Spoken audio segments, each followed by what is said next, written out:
Hello everyone. A lot of you have asked how I edit my photos, and I thought I'd do a little bit of a tutorial on that. I do use the Camera+ app too on my iPhone to actually take the photos with, and I'll put a link to that at the bottom of this post. So the Camera+ app too takes photos in raw format, which means I guess the light is as natural as it can be and it hasn't been enhanced at all by the iPhone. So after I take the photos on the Camera+ app 2, I move all the photos over to my photos on my Mac. And there I can do a lot more editing than I can on the iPhone. So from here, this is the photo in its raw format. I haven't edited it at all. And I don't know if you can see on the video, but there are like little dust particles that sometimes come up. This one isn't too bad, but sometimes there are a lot of them. And the dust particles is really, I can't stand that. So we get rid of those. So the first thing that I do would be go over here to edit. And then that pops up a whole bunch of different things that you can do with this. First, I'll take a look at this, and it's still pretty bright, so I'm not going to adjust the brilliance or the exposure just yet. I will, however, turn up the contrast a little bit, and also the black point. I do like my black to look black, and that might be a little too much. Then what I do, if this is a little bit yellow, and you can't see it in the video, but I turn down the warmth.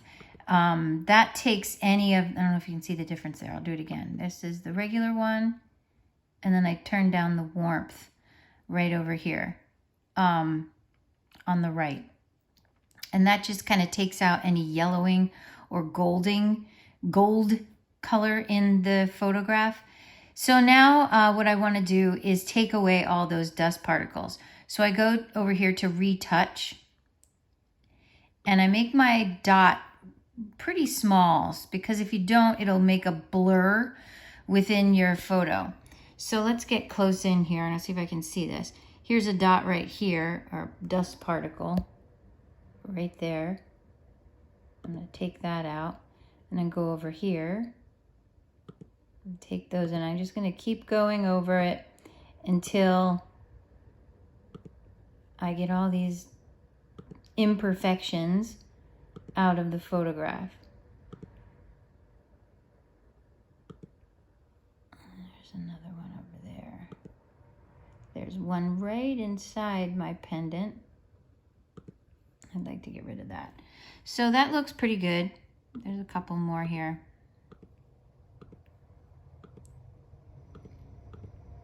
And then once I get all the dust particles out, this is what really makes the photo pop. I'm going to go down here, scroll all the way to the bottom, and you'll see Vignette. I turn the Vignette all the way up. I bring the radius down a little bit, and then I soften it to about 50%.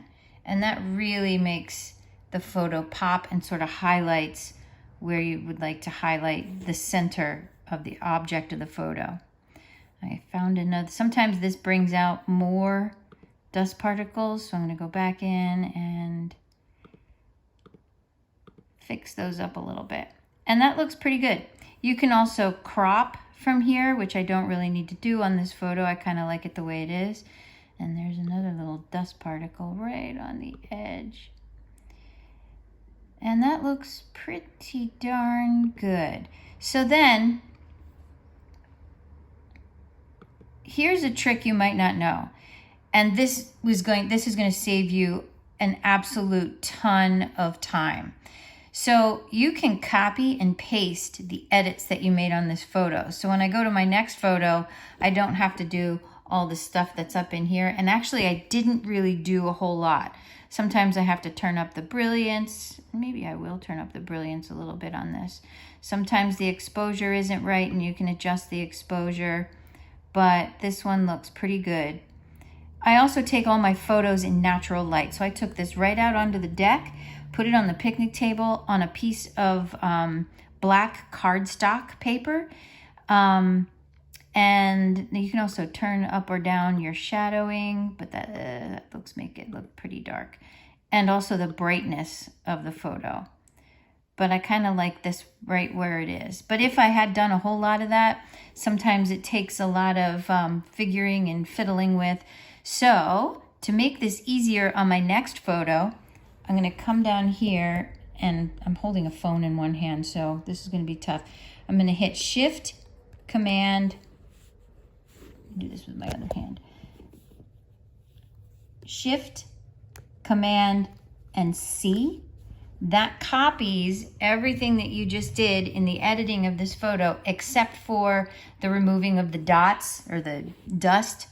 And then I can hit Done, go to my next photo, Edit, and you have to do this while you're in Edit. I'm going to rotate this one turn, and then come down here and do Shift, Command, V, and that pastes all of my edits that I just did. Let me do that again.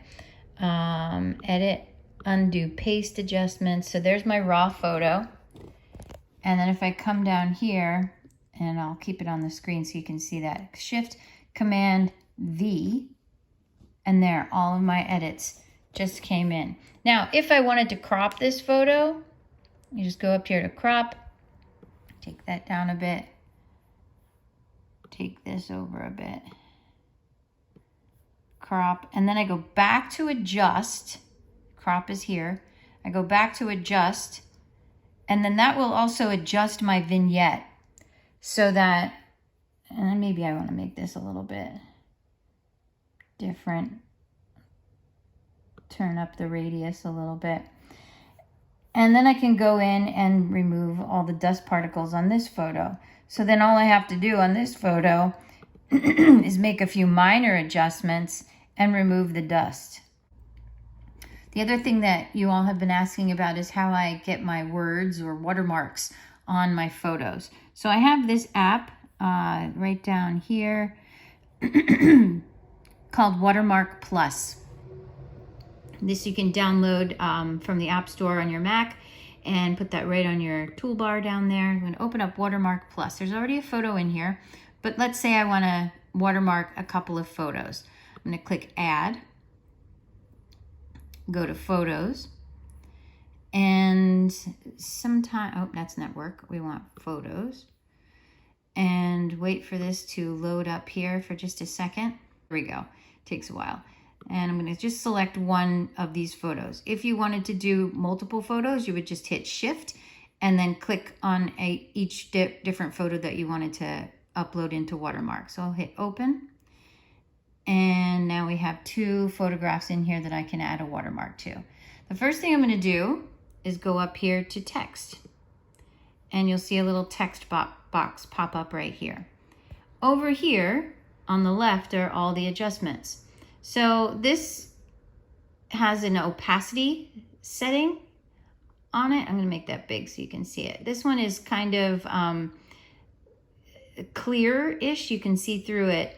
And if you wanted a watermark that was just sort of barely there, you could do it, turn down the opacity. I like to turn it all the way up to 100%. Now what I'm going to do, I'm going to make this a little bit smaller. And you can write in the text box right here. We'll call this pendant Luna Terra. Now I don't like that font, so I'm going to go here to the font, and you can select any font that you want. There are so many fonts in here, which makes this really great. I like, for this particular one, that font. I don't know how to pronounce it. And I'm going to move this, scroll this down here, make it a little bit smaller, center it, and there's that. Now, if I want to do multiple photos, if I don't click single right here, it will put the watermark in the same spot on every single photo. So if I go over to here to the second photo that I have, it's putting it in the exact same position. I'm gonna move that down a little bit, and then I'm gonna hit single, because that's where I want it on this photograph, right there. Then I go to this photo and I can change it to wherever I want. And let's just say I want it up there. Now I've got, on this one, it's down at the bottom, and on this one, it's wherever I want it. But this one I pretty much want right there. So there's that. And you can add another text box if you want and do another watermark. If you don't want it, hit delete on your keyboard and it goes away. So that's simple, that's easy. I hope that helps. Then I would just go up here to save, and that's up in the corner up here, and then save this to wherever I want and call it whatever I want. So I hope that helps you guys. Good luck. Have a great day. Oh, like my video and subscribe to my channel. It helps me out a lot, and I'll like you back if you've got one too. Thanks.